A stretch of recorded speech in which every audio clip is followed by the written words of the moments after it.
ilog, gubat at kabundukan. Maaari nga bang may nagkukubling kasiyahan? Paano mo mararanasan ang tunay na kasiyahan kung araw-araw mong hinaharap ang mga hamon sa buhay? At ang lahing ating pinagmulan, ating pa bang tatandaan? Sa kabundukan ng Sitio Dupinga, Baryo Malinaw, sa probinsya ng Nueva Ecija, ating makikilala ang mga nangangalaga sa isa sa mga magagandang atraksyon sa gitnang Luzon, ang ilog ng Dupinga. Sila ang mga katutubong dumagat.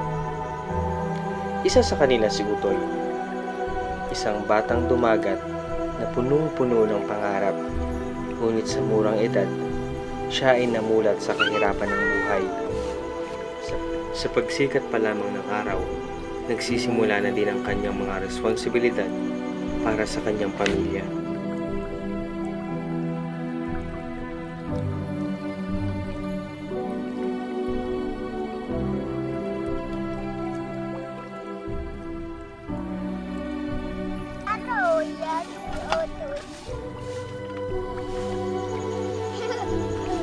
Bakas sa kanyang katawan ang bigat ng kanyang mga trabaho upang matulungan ang kanyang pamilya at makapagbigay ng kanilang mga pangangailangan sa araw-araw.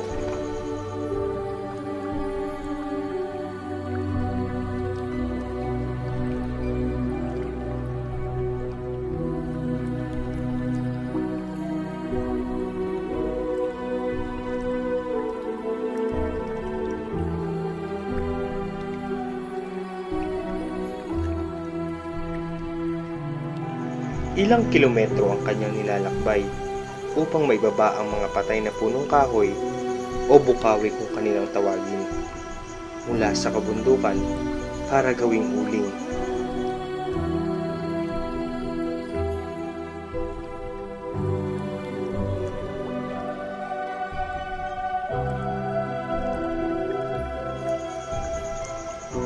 At tinatawid niya ang malalakas na agos ng ilog upang makakuha ng mga talangka at maibenta ito sa kahit na maliit na halaga para makatulong sa pagbili ng kanilang pagkain.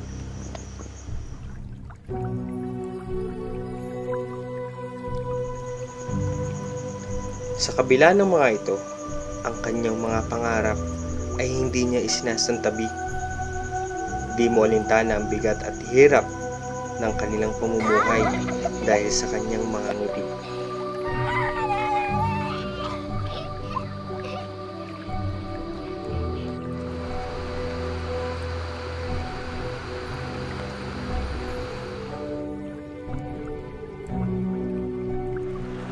Humuhugot siya ng lakas sa kanyang pamilya at mga kaibigan.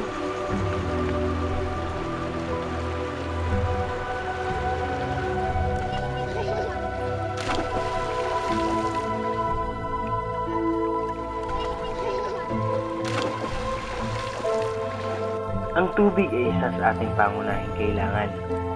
Pero para sa ating mga kapatid na dumagat, ito ang kanilang kabuhayan at kasiyahan.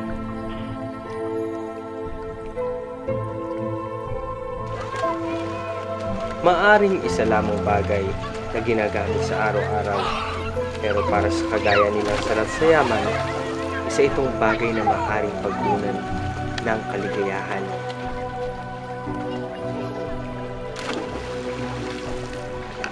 Ang buhay ay parang paglalaro ng paway. Dapat ibato sa tamang lugar at kailangan tamaan ang mga bagay na makakapagpasaya sa iyo sa tamang paraan.